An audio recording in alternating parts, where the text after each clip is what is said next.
Donc aujourd'hui on continue sur le châssis. Ici on fait nos emplacements du coup pour les bras de suspension haut, on fait les emplacements pour les bras de suspension bas. Et après futurement on fera du coup nos triangles. Alors nos triangles on va pas les faire, enfin nos triangles, nos bras de suspension on va pas les faire de la même façon qu'en bas. Parce qu'ici c'est particulier. Du coup il va falloir les faire directement sur le châssis en mettant la roue ici parfaitement droite. Du coup avec un carrossage 0. Ici on mettra un carrossage 0 avant de réaliser du coup nos bras de suspension réglables en haut. Comme ça ce sera beaucoup plus facile. Et après surtout on verra qu'il faut garder de la place un peu pour la suspension. Évidemment on ne fait pas deux triangles qui vont exactement au même endroit et au final on ne peut pas mettre de suspension. Non, il faut faire gaffe à plein de choses. Donc je vous explique ça.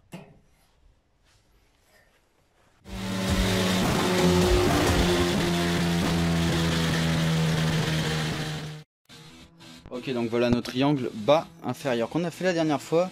Évidemment il va falloir faire des emplacements pour le mettre sur le châssis. Alors qu'est-ce que j'ai fait pour ça? J'ai pris des petits cubes comme ça, enfin des pavés on va dire ça comme ça. Hop, j'ai pris exactement de la même hauteur quasiment que le cyan block. Ensuite j'ai tracé, j'ai coupé. Après entre parenthèses on va dire que j'ai embelli. Et après j'ai percé et du coup voilà comment sont mes maintiens. Donc là ils sont prêts à être soudés. Donc voilà, donc là j'ai plus qu'à le placer sur le châssis, à mettre les bons emplacements et j'aurais plus qu'à souder. Hop. Alors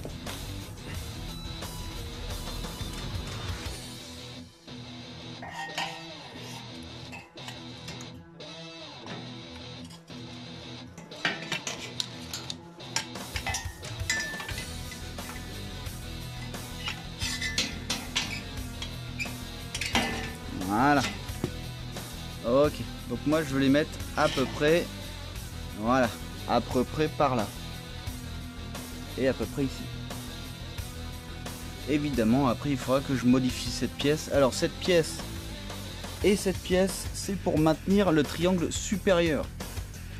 Donc là, ici, hop, voilà où je veux souder. Alors, ici on voit du coup qu'on a une surépaisseur. Du coup je peux pas souder droit. Donc je vais devoir déformer, enfin du coup reformer bien mon maintien avant évidemment de le souder. Ici et de l'autre côté, on n'aura pas de problème. Sauf peut-être là, du coup il va falloir aussi modifier pour qu'après notre triangle, hop, soit parfaitement en place.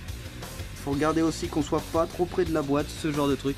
Ici on est très près, mais je remodifierai cette pièce. Qui compte ici c'est l'emplacement qu'aura du coup mes triangles supérieurs. Donc voilà, donc j'ai juste à mettre ça, à les souder. Et après je pourrais modifier cette pièce. Et on verra ce que ça donne.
Donc voilà, donc on a soudé, hop, et on a du coup nos cyan blocs en place.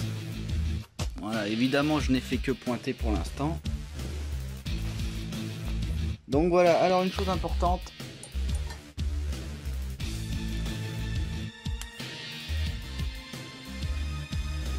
Hop. Surtout,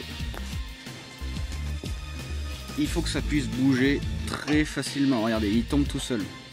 Voilà, même si le polyuréthane est un peu contre le métal, ça tombe tout seul. Il faut absolument que ça bouge librement. Si ça bouge pas librement, c'est qu'en fait, entre celui-là et celui-là, vous n'êtes pas concentrique. Qu'est-ce que ça veut dire? En gros, l'axe de la vis ne correspond pas à l'axe de celle-ci. Virtuellement, de là à là.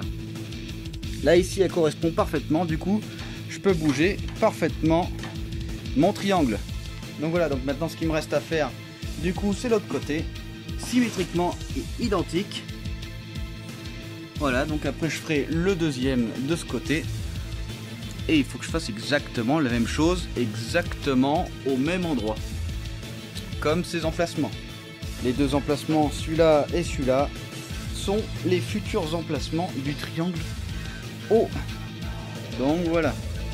Donc là ici, on est correctement placé. Maintenant que j'ai pointé, je vais pouvoir enlever mes polyuréthanes parce que si je les enlève pas, une fois de plus, ils vont se fondre. Encore une fois, j'utilise les polyuréthanes pour souder. Tant qu'ils sont encore utilisables, parce qu'à un bout d'un moment, s'ils sont trop, on va dire, s'ils ont trop fondu, évidemment, ils ne correspondront plus à l'emplacement qui devrait correspondre. Donc là, on est pas mal. Évidemment, ici, hop, on voit qu'ici, si je monte, bon, on touche pas là, donc là, ça va. On touchera peut-être même pas, mais il faut quand même modifier ça. De l'autre côté, ce sera pareil. Donc, il faudra modifier absolument le bas de cette pièce. Et évidemment, il faudra renforcer cette pièce en mettant une barre qui va de là à là. Comme ça, on aura des renforts. Après, évidemment, on bouchera les trous et on aura une grande barre qui viendra au-dessus récupérer les deux emplacements. De toute façon, tout va être renforcé. Et ce que j'aimerais bien, c'est faire en sorte que je puisse enlever le moteur sans avoir à rien déposer. Donc, je vais pouvoir enlever le moteur avec sa boîte en une seule fois. Donc je ferai en sorte de faire ce châssis avec ces triangles, ces suspensions, de façon à que je puisse enlever mon moteur sans problème. Très important. Faut penser un peu à l'aspect mécanique de la chose. Évidemment, il faut pouvoir enlever de toute façon le moteur pour pouvoir peindre l'intérieur du châssis une fois qu'il sera terminé. Et évidemment, il faut penser à tout ça.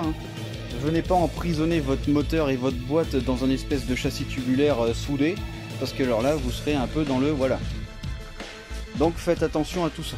Donc là, on continue nous sur les triangles. Je finis celui-là. Et après, je vais aller placer le deuxième symétriquement.